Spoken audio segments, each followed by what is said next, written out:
السلام علیکم ورحمۃ اللہ وبرکاتہ۔ محترم سامعین کرام، امید ہے آپ سب خیر و عافیت سے ہوں گے۔ آج کا سوال بہت اہم سوال ہے۔ وہ سوال یہ ہے، مدرسہ للبنات یعنی لڑکیوں کا مدرسہ کھولنا کیسا ہے؟ جی ہاں سامعین کرام، عام طور پر جگہ جگہ پر لڑکیوں کے مدرسے کھلے ہوئے ہیں، جس کی کیفیت یہ ہوتی ہے کہ عام طور پر بعض مدرسوں میں پڑھانے والے مرد حضرات یعنی علماء ہوتے ہیں اور پڑھنے والی طالبہ یعنی لڑکیاں ہوتی ہے۔ تو کیا اس طریقے سے پڑھنا پڑھانا اور مدرسہ کھولنا لڑکیوں کے لیے جائز ہے یا نہیں؟ آج کی اس ویڈیو میں آپ حضرات کے سامنے تفصیل کے ساتھ، بزرگوں کے اقوال کے ساتھ اس پر روشنی ڈالی جائے گی انشاءاللہ تعالی، اور دارالعلوم دیوبند کا فتویٰ بھی آپ حضرات کے سامنے پیش کیا جائے گا۔ ویڈیو بہت ہی زیادہ خاص ہونے والی ہے۔ آپ سب سے گزارش ہے آپ ویڈیو کو اسکیپ کیے بغیر مکمل آخر تک دیکھیں، بات اچھے سے انشاءاللہ سمجھ میں آ جائے گی۔ ویڈیو کو لائک، شیئر اور سبسکرائب بھی کر دیجیے گا۔ سب سے پہلے میں آپ حضرات کے سامنے دارالعلوم دیوبند کا سوال اور جواب کی روشنی میں فتویٰ سناتا ہوں، جس کو آپ اپنی اسکرین پر بھی دیکھ سکتے ہیں، جس کا عنوان ہے مدرسہ للبنات کا قیام اور اس کی شرائط۔ سوال: کیا شریعت میں عورتوں کا قیام طعام کے ساتھ مدرسے کی اجازت ہے؟ کیا ہمارے اسلاف نے کوئی ایسا ادارہ قائم کیا ہے؟ اگر اجازت ہے تو اس سے حدود وضاحت سے بتائیں۔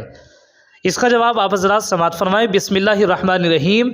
اسلام کی نظر میں دینی تعلیم مرد و عورت دونوں کے لیے یکساں طور پر مطلوب ہے، اور بنیادی عقائد، فرائض اور حلال حرام کا جاننا ہر مرد و عورت پر فرض ہے۔ قرآن کریم نے علم کو انسانوں کے لیے بطور انعام الہی کے بیان فرمایا ہے، اور اس میں کہیں بھی مردوں کی تخصیص نہیں ہے۔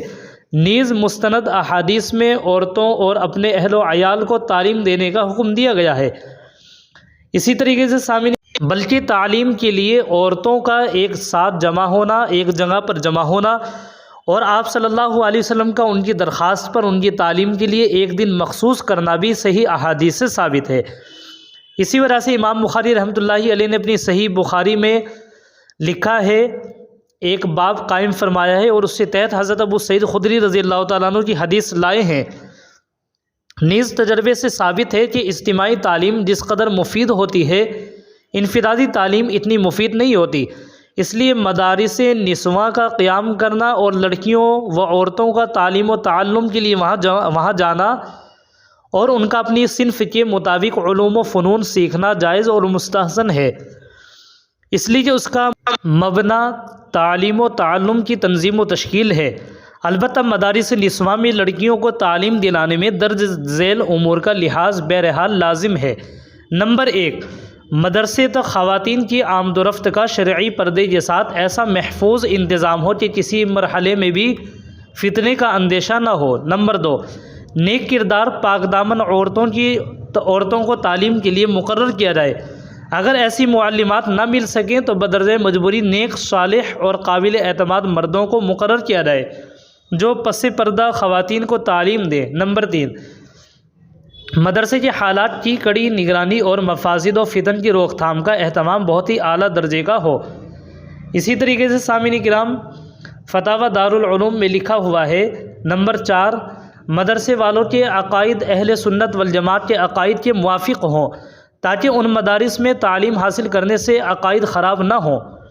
مذکورہ بالا شرائط کے ساتھ اگر کسی مدرسے میں تعلیم دی جاتی ہو تو وہاں لڑکیوں کو تعلیم دلانا جائز اور مباح ہوگا، قیام کے ساتھ بھی گنجائش ہوگی۔ گویا یہ بہتر نہیں ہے۔ ہمارے اسلاف کے فتاوی کے تتبع پر تعلیم نسواں کے جواز، بلکہ اس کی ترغیب تو ملی، لیکن اقامتی مدرسے کا قیام کی صراحتاً اجازت کسی فتوے میں نہیں ملی۔ اس لیے بہتر بہرحال یہی ہے کہ لڑکیوں کا غیر اقامتی مدرسہ ہی قائم کیا جائے، جہاں بچیاں صبح کو اپنے کسی محرم کے ساتھ جائیں اور شام کو محرم انہیں وہاں سے لے آئیں۔ واضح رہے کہ لڑکیوں کو تعلیم دلانے میں والدین کی کوشش ہونی چاہیے کہ کم سے کم عمر میں لڑکی زیادہ سے زیادہ تعلیم حاصل کر لے، کیونکہ بڑی لڑکیوں کو دور دراز بھیجنے میں مفاسد ہیں۔ اس لیے بالکل شروعی ہی سے ان کی تعلیم کی طرف توجہ دی جائے۔ واللہ تعالی عالم۔ دارالفتہ دارالعلوم دیوبند۔